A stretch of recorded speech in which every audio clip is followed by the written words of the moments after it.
If you had told me 10 years ago, number one, that we would still be here in 10 years, I would never believe you. To see a pool full of people at various stages of swimming and enjoying it, it's like,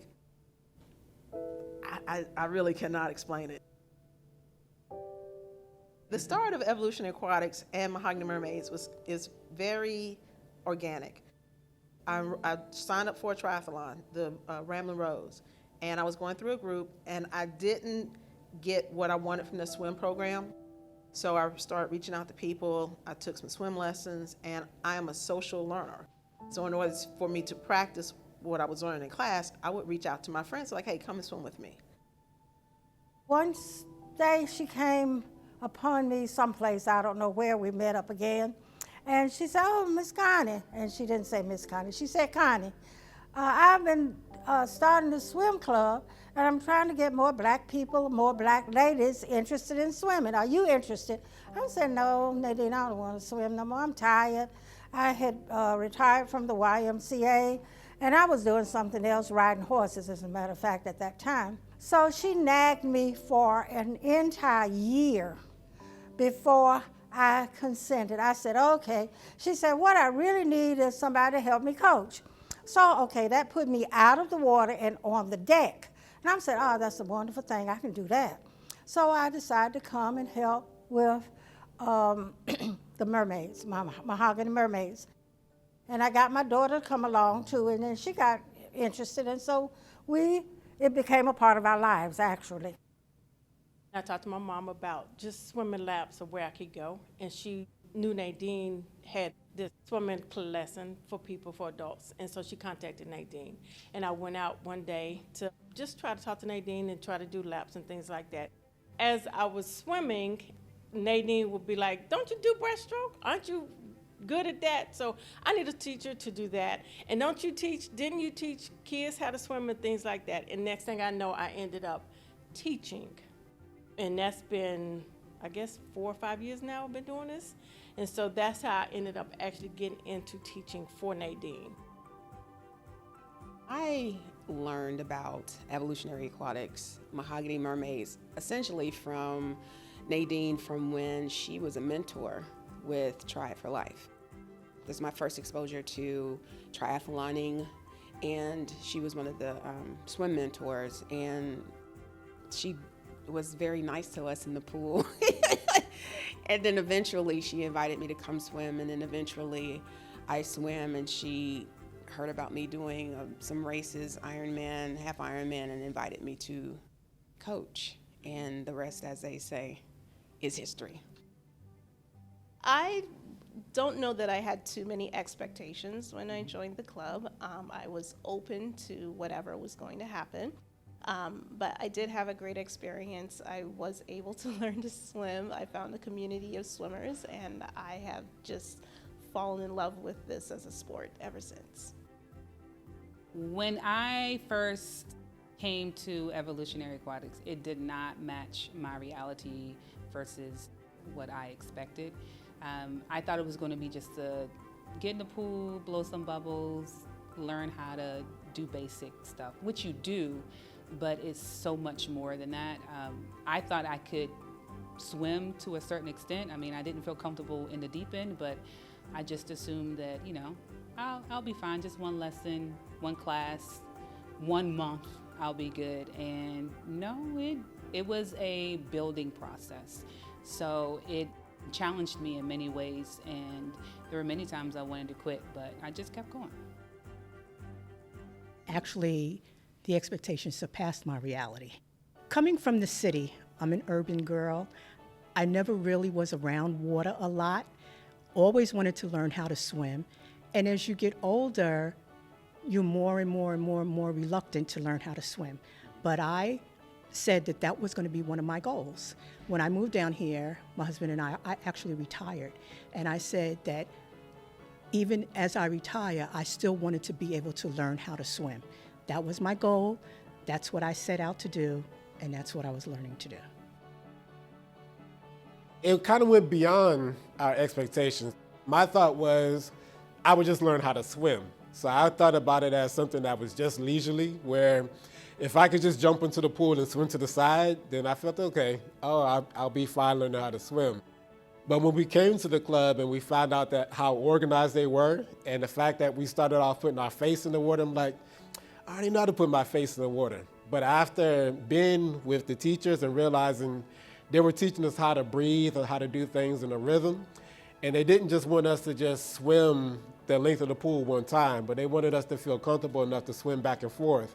That's really exceeded my expectations, because I was just thinking, just get into swimming, that's it. But no, they were really teaching us how to become true swimmers. I know we say community, but it's more like family. I can talk about my community, but I'm not necessarily seeing them on a weekly basis. Even though we're not blood related, we are a family, and I think we care about what happens here, we care about the swimmers here, we care about each other, and I think that's what EA and Mahogany Mermaids has become for me, is an extended family that I get to come hang out with weekly. I found a different group of sisterhood, friendships. We come, we talk, we digress, we share, we uplift. I learned from them. It's challenged me not to give up. If I didn't have this, I wouldn't have a lot. I've had 2 knee replacements and I'm recovering from that. And even with my age and my health issues, I can still do this. This keeps me alive, literally. It keeps me thinking about something, so it keeps my brain active.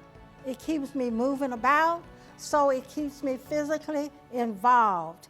And without this swimming, my life would actually go downhill. And that's the same thing I try to explain to our swimmers, that this is a sport that you can continue in through life. You can do it as long as you can physically get out of your bed and walk. It keeps you alert, it keeps you thinking about something, and it keeps you wanting to get up and go and do it, looking forward to doing something. To me, it means that there's no barrier that can't be overcome.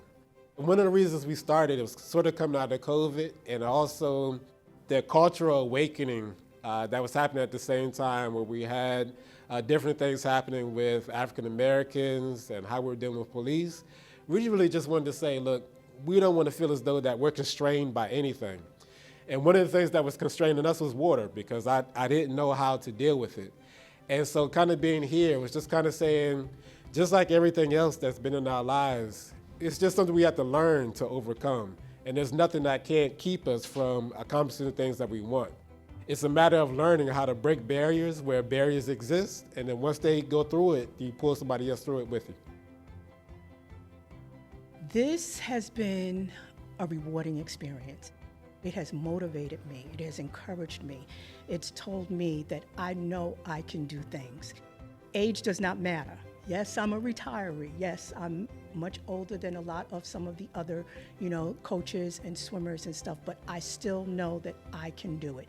As long as I set my mind to it, and that's what I tell all of the students. As long as they set their mind to it, as long as they believe in themselves, and never again, like I said, use the word I can't, because it's not in our vocabulary. It means a lot.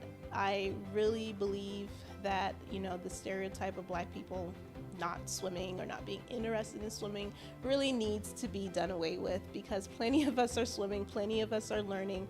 We have many people who maybe had a traumatic experience as a kid in a pool or with water, and they're overcoming that, trying to come in here and spread this love and this knowledge to their children or grandchildren and so forth. They're not letting this hold them back from activities that they might have been interested in, such as going on vacation and snorkeling, just hanging out in a pool without being terrified.